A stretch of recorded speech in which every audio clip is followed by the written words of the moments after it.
Okay, take two because I had to look something up. So here we have the poem Discomposed by Stuart Greenhouse. Starts off this way. What do we call those limpid, flowsy flowers? So I had to stop and look up what this meant. And limpid basically means unclouded or clear. If it was a liquid, it would be like free of anything that darkens. That is the dictionary definition. Those limpid, flowsy flowers that look like someone took notebook paper, worn soft from pen pressure. I like the way that sounds together. Notebook paper worn soft from pen pressure. Just has a good cadence to it without being like a rhyme or anything like that. Then we've got this dash that's going to carry into the next line. Writing and crossing out, writing and crossing out. So we have that repeated emphasis. Weeks of heart need drafting, another dash. Then seeing their words also had changed in the way weather does. Staying weather continuously, forward away from itself. Okay. In the way weather does. Staying weather continuously. I don't know that I've ever heard weather be used in this way, staying weather, as if it's a state of being.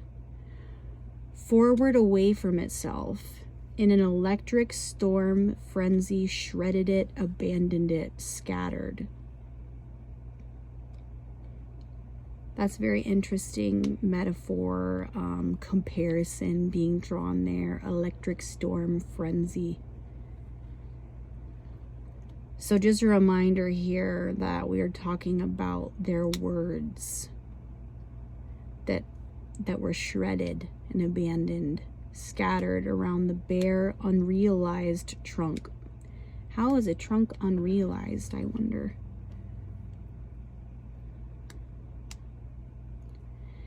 That's an interesting way to take something literal and make a comparison with something that is only emotional, that emotions can be unrealized, but to compare them to a tree trunk here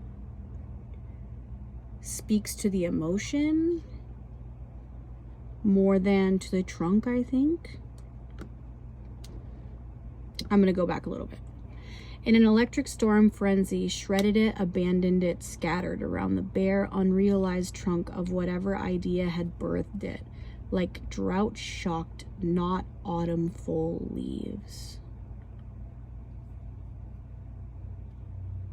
Okay. So these leaves are not falling off in their own time.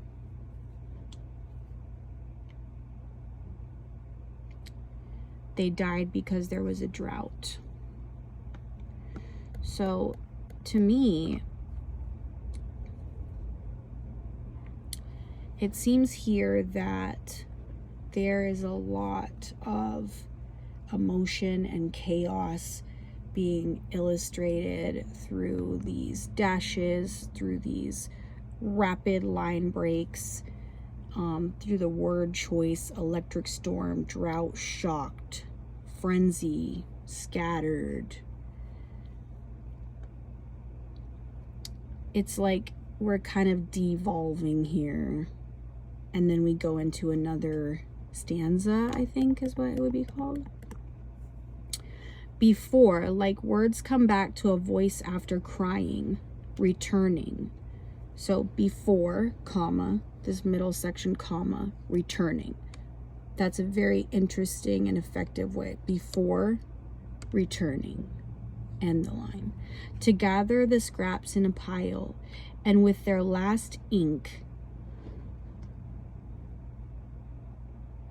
Okay, we're back to the paper now. Back to the paper.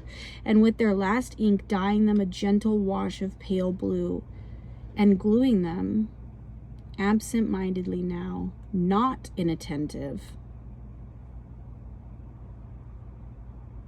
that's a curious distinction. So far, it feels like the frenzy of emotions in the first stanza has kind of tempered a little bit. So we're back to longer lines. More specificity being taken. Absent-mindedly now, not inattentive, absent-minded the other way, absent-minded past habit, absent-minded, line break. Near to the point that someone watching, if anyone were, couldn't say for sure it was a person there doing it and not their body hove free of the held breath one's name is.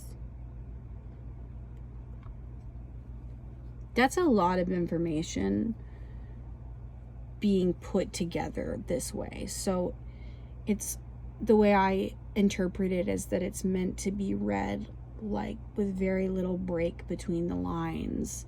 Absent-minded the other way, absent-minded past habit, absent-minded near to the point that someone watching, if anyone were, couldn't say for sure it was a person there doing it and not their body hove free of the held breath one's name is.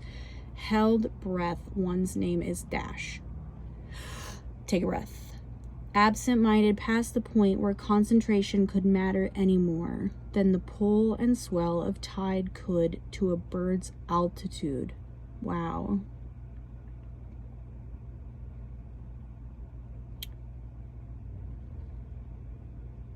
That's powerful right there. The tide being compared to, you know, the air, earth, and the heavens. I appreciate the intensity that's being brought back here again. Into a moment vacant and wide as an insomniac's dawn, the closest thing this world has seen to a halo.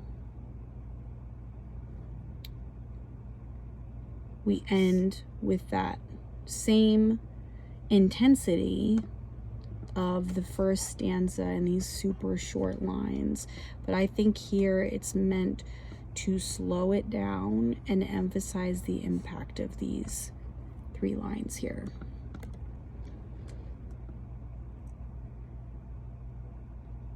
I'm excited to hear what everybody else thought about this, because I love this poem, but I can't say that I know exactly what this author was going for, even from a reader's perspective, much less a writer's perspective, but I do feel and understand that there is this intensity of emotion that's trying to be conveyed here and is being conveyed very effectively through these varying lengths, varying punctuation, varying line breaks and breath breaks. So I'm very curious to hear what everybody else has to say.